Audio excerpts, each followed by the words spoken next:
So now the next question says, a roller coaster car with mass 988 kilograms is about to roll down a track. Ignore friction and air resistance.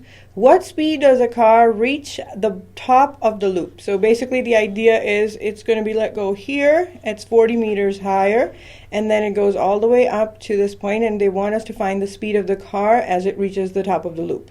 What is the force exerted on the car by the track at the top of the loop at the same point? And part C says, what is the minimum height above the bottom of the track that the car can be released from? So they're asking us for one of these spots right here, so that the car does not lose contact with the track at the top of the loop. So now let's look at this question and be able to split it down into the three parts that are required.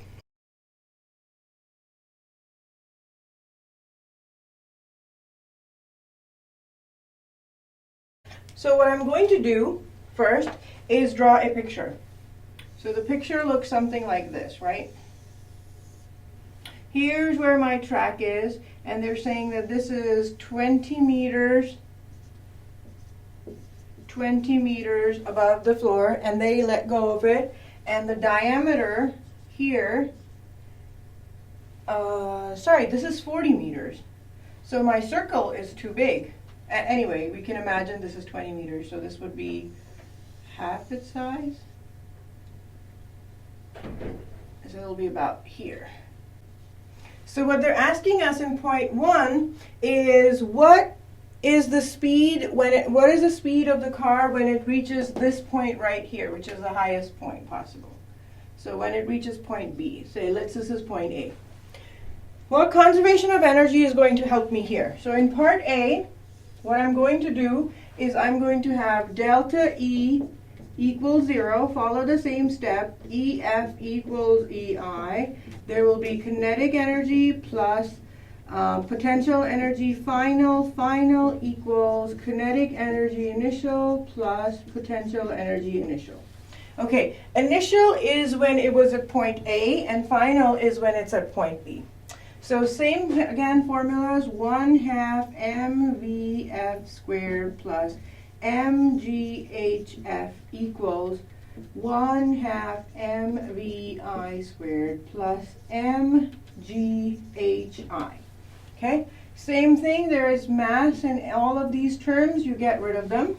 We are looking for vf squared, right? And we know that the initial velocity, it says it starts from rest. So what that means is that my initial velocity equals 0. Okay, meters per second. So that means this is 0 meters per second. So that means I'm going to have 1/2 vf squared plus mghf equals ghi. Sorry, I keep putting the m in. I don't know why. But that means that my vf squared will be 2g hf minus hi square root. Okay, what is hf and what is hi? Plug them in, and the answer comes out to be 19.8 meters per second. Okay, now let's look at part B. What is the force exerted on the car by the track at the top of the loop? So if I am looking at the top of the loop right here, and my cart is present here, what are all the forces that are acting on it? Well, one force that always acts on all things is gravity. And gravity always pulls everything down, right? So that's one force that I know is acting on it. I also know that there is a normal force that is acting perpendicular to the surface as long as something is in contact, right? So this is going to go downwards, and that is going to be a normal force. So that means I have to go back and rewrite my force equation. So force is equals to normal and mg. Now, what are the direction of the normal force and the mg going to be? Well, the normal force is downwards, and the mg is also downwards. So that takes care of that problem, right? What is this? Since this thing is going in a circle, that means that my centripetal force that is acting on it is given by mv squared over r. And this force is pointing always towards the center, so that means it's going to be also a negative force, minus mg. Cancel, cancel. And what are we looking for? We are looking for what is the force exerted. So N is what we are looking for, right, on the object. So this means I have to find N on one side, which gives me mv squared over r. Oops, there should be a minus sign, goes away, minus mg. I have v, which I calculated in part 1. I have m, and I have r. What is my r? Since they give us that this distance is 20, I can automatically know that my r is 10. Mass that they give me is 988 kilograms.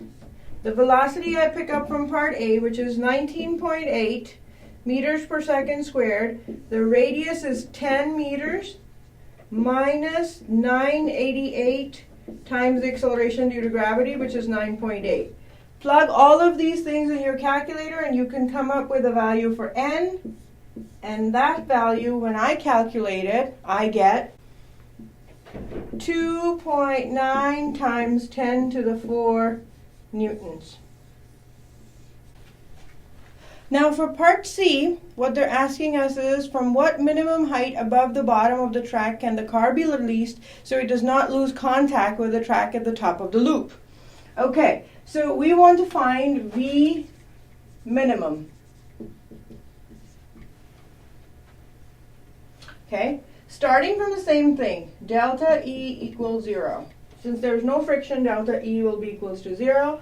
We know kinetic energy initial plus kinetic energy potential energy initial equals kinetic energy final plus potential energy final, right? So what we need is, in this particular case, we know that this is going to be 1/2 mvi squared. This is going to be mghi. This is going to be kinetic energy 1/2 mvf squared plus mghf. So this is the final and this is the initial height. At the top of the track, we are going to let go of it when it is at rest. So that goes to 0. And we are also going to get rid of mass of the track because that's going to be sort of independent. So what we are reduced to is ghi equals 1/2 vf squared plus ghf. So now we're looking for the V minimum that will give us, if we want to find the height minimum, we need to have the velocity minimum in such a way that it still keeps contact with it. So this is what we're looking for, and now I'm going to replace V final, and I'm going to call it V final minimum, because that's what I'm looking for. Okay, so this means that V minimum is the point where the cart loses contact with the surface, and that implies that N, which was the normal force, goes to 0.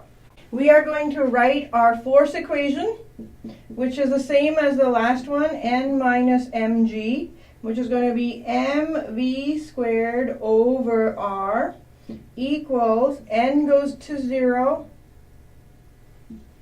mg. This goes to 0, this goes to 0, this goes away, and this goes away. This implies that the V minimum that I now need squared equals GR. Okay, so if I get rid of the square root, that's going to give me the GR, right? Now, what is this GR? R is a radius, and G is 9.8. So if I plug that in, that's going to be 9.8 times 10 square root, and my value for V minimum for my object to lose contact with the surface comes out to be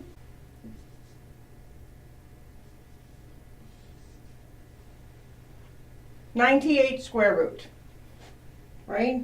This is going to be meters per second squared once you get rid of the square root. Now if I plug that value back in here, I'm able to calculate for the minimum height. So So now I need to plug that back in here and calculate for the minimum height. This means I can have, if I do this correctly, GHI equals 1/2 98 square root squared plus GHF. HI is what I'm looking for, right? So HI will be equals to 1/2 98 divided by G plus H final. And H final, HF is going to be 20. So HI will be 98 divided by 2, 9.8, plus H final, which is 20 meters. Okay, you plug in all the numbers, and HI should come out to be about 25 meters. So what do you do when there are non-conservative forces present? If there are non-conservative forces, for example, friction that are present, then you cannot call delta E equals to 0, but in fact then the conservation of energy becomes equals to the work done by the frictional force or whatever other dissipative force that is present in the system is.